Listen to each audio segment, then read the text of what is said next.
Hello everyone, today I am going to discuss the syllabus of NIPER JEE 2026. See, in NIPER there are two sections. First is Pharma and the another one is non-Pharma.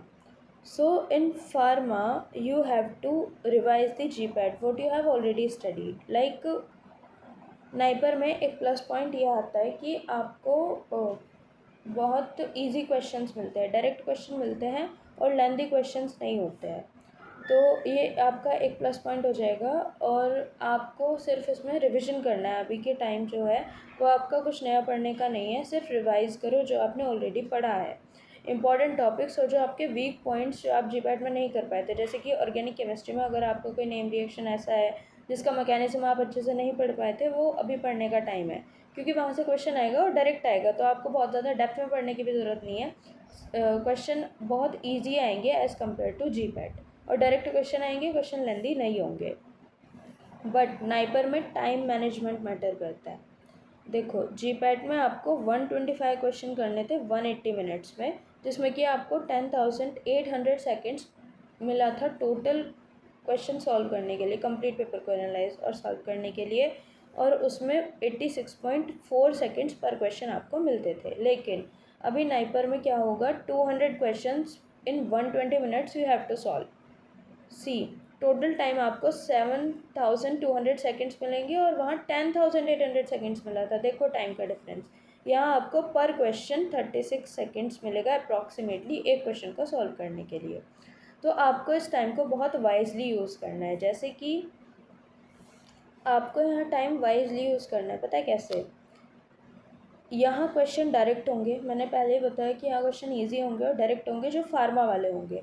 तो try करो कि आपका एक question 50 या 20 seconds में solve हो जाए। मैं अभी जो एमसीक्यू सीरीज़ चल रही है तो उसमें एक काउंटडाउन रखूँगी 15 और 20 सेकेंड्स का, तो आप कोशिश करो कि 15 या 20 सेकेंड्स में आप फार्मा वाला क्वेश्चन जल्दी से सॉल्व कर दो, क्योंकि वो डायरेक्ट रहेगा और वो आपने पहले पढ़ा हुआ है, अच्छे से रिवाइज भी करोगे। नॉन फार्मा के लिए टाइम बचाओ। अभी नॉन फार्मा का नाम आ ही गया है तो चलो नॉन फार्मा का सिलेबस भी डिस्कस कर लेते हैं। अभी पहली बात तो टेंशन मत लो, ऐसे पैनिक मत हो कि नॉन फार्मा है तो हम लोग कैसे करेंगे, हम लोगों ने भी नहीं पढ़ा हुआ। डोंट वरी, बहुत इजी क्वेश्चंस आते हैं नॉन फार्मा के और ये 30% आता है। तो आप अगर सरफेशियल भी आपने नॉन फार्मा किया तो हो जाएगा, बिकॉज अगर आप ये फार्मा एकदम स्ट्रॉन्ग रखोगे अपना तो नॉन फार्मा आसानी से हो जाएगा। Don't worry.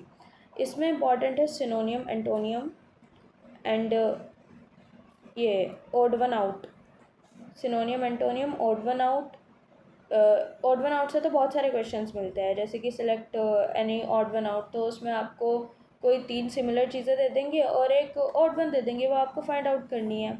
उसके भी मैं क्वेश्चन अगर एकदम मेरे को कुछ क्वेश्चंस मिले तो मैं 1-2 दिन में देखती हूँ मैं शॉर्ट्स में, तो आप एक बार उससे गो थ्रू कर लेना, हो जाएगा। ऑड वन आउट के बाद आपके ये नाउन, टेंस, वर्ब और ये स्पेलिंग्स तो बहुत इजी वाली आती है। अगर आपको नॉर्मल नॉलेज भी है स्पेलिंग्स की तो वो हो जाता है। वन वर्ड सब्स्टिट्यूशन थोड़े आपको देखने पड़ेगा, और idioms and phrases you have to एक बार गो थ्रू कर लेना इन सब चीज़ों से भी। उसके बाद जो इम्पोर्टेंट है आपका वो है current affairs. Current affairs related to sports, health programs and books and authors, और कौन सी ड्रग अभी रिसेंटली अप्रूव हुई है उसका, और कौन सी ड्रग अभी विदड्रॉ हुई है मार्केट से। तो ड्रग के बारे में करंट अफेयर्स एक बार देख लेना, और sports, health programs and books and authors भी बहुत ज़्यादा इम्पॉर्टेंट है, तो ये देख लेना। और इसमें बुक्स एंड ऑथर्स भी बहुत ज़्यादा इम्पॉर्टेंट है, बहुत ज़्यादा इम्पॉर्टेंट है बुक्स एंड ऑथर्स। ठीक है, बुक्स एंड ऑथर्स तो छोड़ के मत जाना। और ये स्पोर्ट्स भी, और वो फर्स्ट एशियन गेम्स वाला क्वेश्चन तो रहता ही है, वो भी इम्पॉर्टेंट है। ठीक है, एशियन गेम्स लास्ट टाइम कहाँ हुए थे, फर्स्ट टाइम कहाँ हुए थे, और अभी कहाँ होने वाले हैं। तो स्पोर्ट्स का और health programs and books and authors, और रिसेंटली जितनी भी ड्रग के बारे में जितनी भी करंट न्यूज़ है, करंट अफेयर्स है, उन सबको कलेक्ट कर लो और उसको बार बार रिवाइज़ करो, ताकि आपको एग्ज़ाम के टाइम एकदम से क्लिक हो जाए और आपका टाइम सेव हो जाए for other questions, for aptitude questions. ठीक है, उसके बाद आपको पढ़ना है फर्स्ट इन इंडिया। जैसे कि बहुत मतलब फर्स्ट ड्रग कौन सी थी, फर्स्ट साइंटिस्ट, फर्स्ट फर्स्ट जितनी भी फर्स्ट वाली चीज़ें हैं वो आपको पढ़नी है। First national institute, first pharmacy, first pharmacist, everything. First वाला जो है वो तो इम्पॉर्टेंट ही है, स्पेशली फार्मासिस्ट से रिलेटेड और स्पोर्ट्स से रिलेटेड इम्पॉर्टेंट है। बाकी नेशनल रिसर्च सेंटर्स कहाँ कहाँ एक बार ये देख लेना। और स्टेट्स एंड देयर कल्चर, मतलब कौन सा स्टेट का पर्टिकुलर कौन सा वाला कल्चर और कौन सा वाला डांस वो फॉलो करते हैं। उस स्टेट का एक पर्टिकुलर डांस होता है ना, फोक डांस, डिफरेंट डांस होता है, तो वो एक बार देख लेना है। उसके बाद आपको देखना है ये awards, Nobel prize.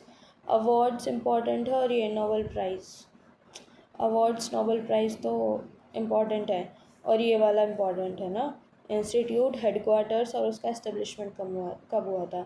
Important institute या फिर कोई ऑर्गेनाइजेशन है उसका हेडक्वार्टर का है, लाइक CDS को तुमने देखना है और आप लोगों ने देखना है, जैसे कि इंस्टीट्यूट, हेडक्वार्टर्स, एस्टेब्लिशमेंट, WHO का कहाँ कहाँ है, जो इम्पोर्टेंट ऑर्गेनाइजेशंस आते हैं फार्मेसी से रिलेटेड।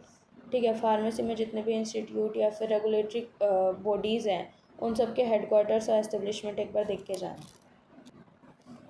उसके बाद आप देखना ये analogy, coding decoding, sorry coding decoding, ये ब्लड रिलेशंस तो बहुत ज़्यादा इम्पॉर्टेंट है।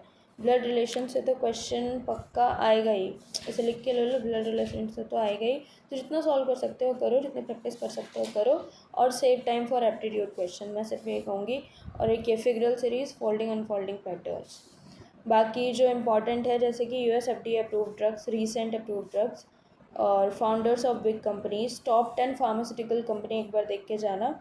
और मिनिस्ट्री ऑफ ऑर्गेनाइजेशंस, ठीक है, like ministry of organisations like CDS को कौन सी मिनिस्ट्री के अंडर है, नाइपर्स कौन सी मिनिस्ट्री के अंडर है, एक बार ये देख लेना। बाकी गैलेंट्री अवार्ड्स इंपॉर्टेंट है, और कुछ ड्रग्स उनका ब्रांड नेम और कॉमन नेम एक बार देख के जाना, वही जो तुमने GPAT के टाइम पढ़ा था।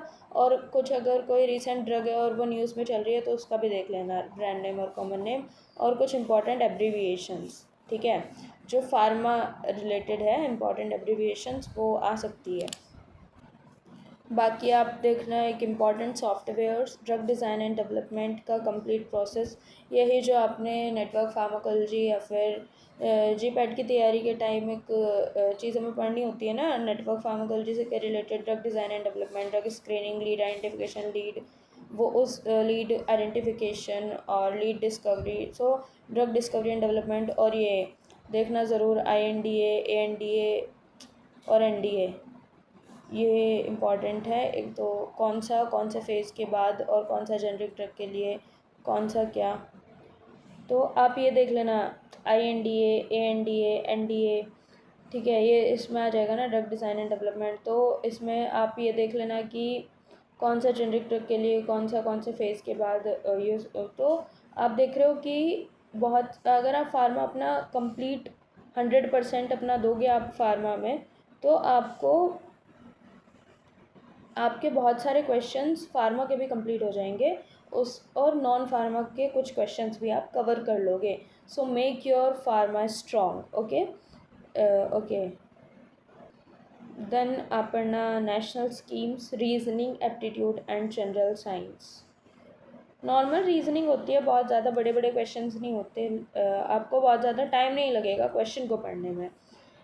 इजी क्वेश्चन आएंगे कि आप उतने टाइम फ्रेम में कवर कर सको, लेकिन आपको अपनी स्पीड और एक्यूरेसी पे बहुत ज़्यादा ध्यान देना है, क्योंकि GPAT में आपके पास इनफ टाइम था, बट नाइपर में आपके पास सिर्फ एक ही चीज़ की कमी है, वो है time. So you have to manage time. और बाकी major revolution like green revolution, white revolution, उसके बारे में एक बार देख लेना वो किस चीज़ के लिए आया था। बाकी important health days and weeks, इससे भी क्वेश्चन आता ही है, और फर्स्ट पर्सन इन इंडिया। और इम्पॉर्टेंट डेज एंड वीक्स के बाद ये फर्स्ट पर्सन इन इंडिया। सो मैंने आपको कुछ बहुत सारी चीज़ें इंपॉर्टेंट बताई हैं, अगर आप इतना भी करके चले जाते हो तो हो जाएगा, डोंट वरी, पैनिक मत। तो इतना ही आता है नॉन फार्मा में। और अगर कुछ, और एक बार ना मेरी जो जितने भी मैं शॉर्ट्स वीडियोस बनाती हूँ उन सब से एक बार गो थ्रू कर लो, तो आपको कुछ कुछ आइडिया भी मिल जाएगा। ठीक है, सो डोंट वरी, हो जाएगा। और अगर आपको किसी और टॉपिक पे वीडियो चाहिए तो let me know in the comment box, I will make it for you. and you can do it and you will do it. Stay connected.